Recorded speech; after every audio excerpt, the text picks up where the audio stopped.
Welcome to 16.3, Meet the Quadratic Formula. So ax squared plus bx plus c equals 0. This is a formula called the quadratic formula that uses this a, this b, and this c in standard form.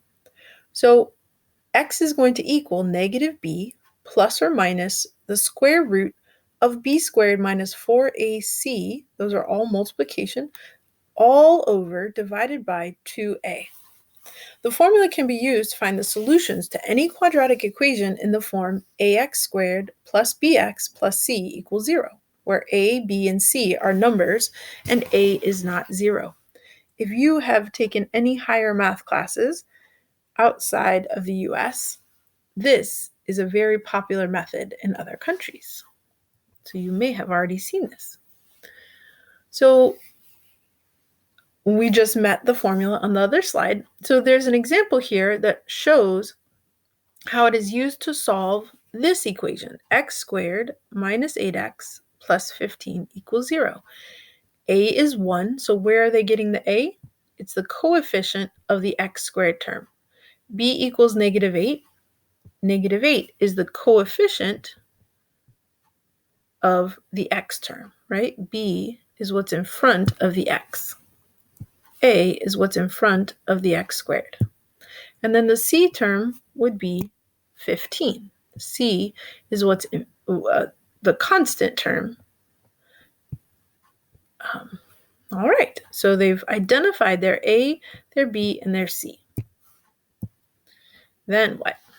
So let's look at the steps they're using. First, they start with the original equation. They write the whole equation out.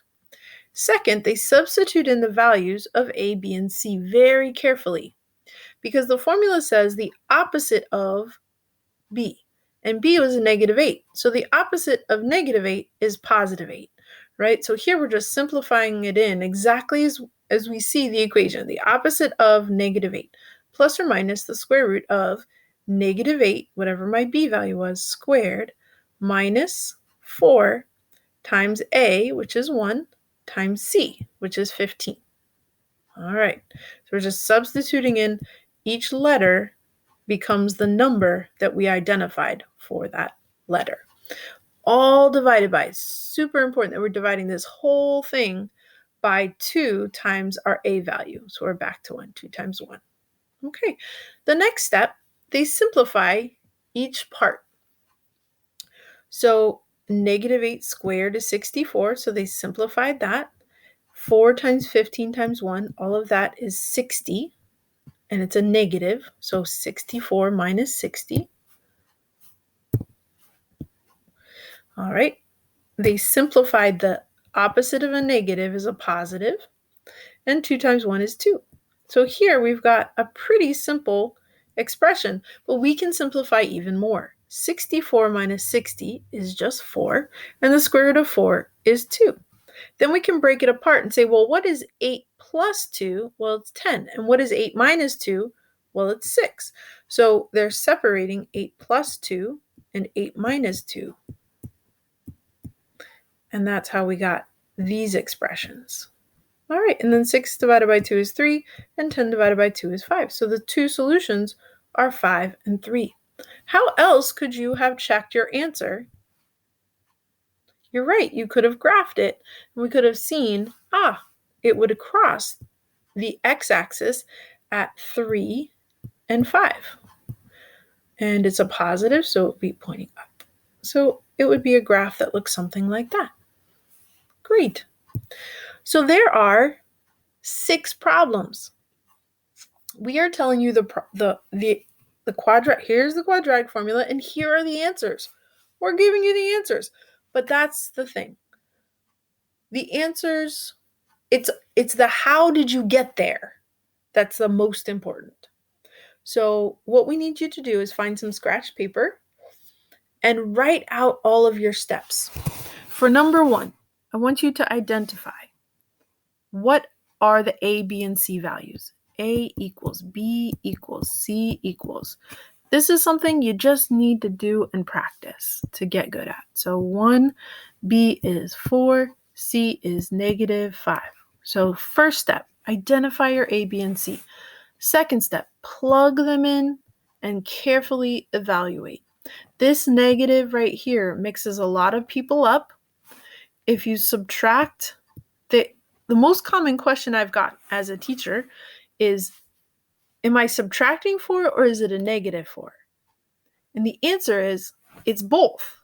It's both a subtraction and a negative, however you want to look at it. But if you multiply a -4 times another negative, it now becomes a positive value, right? So if this is 4 times A times C and C is -5, I'm looking at this as a -4 times a -5, and a negative times a negative is a positive, right? So here we're going to get positive 20 underneath.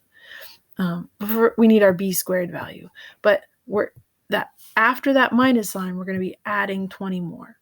Okay, so be really, really careful with the steps. We want you to know the answers so you know if you got it right or not. All right, so I really need you to stop the video.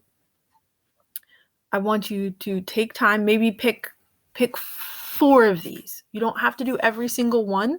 Make sure you try one of these that doesn't simplify nicely and leaves it as a square root at the end. All right, take a few minutes, try them, and then come back. I have the answers posted. You can pause on the video of the problems that you tried. All right, go try them now. Here is problem 1. If you haven't done the answers yet, you want to pause and give yourself time to do that. So this is the question,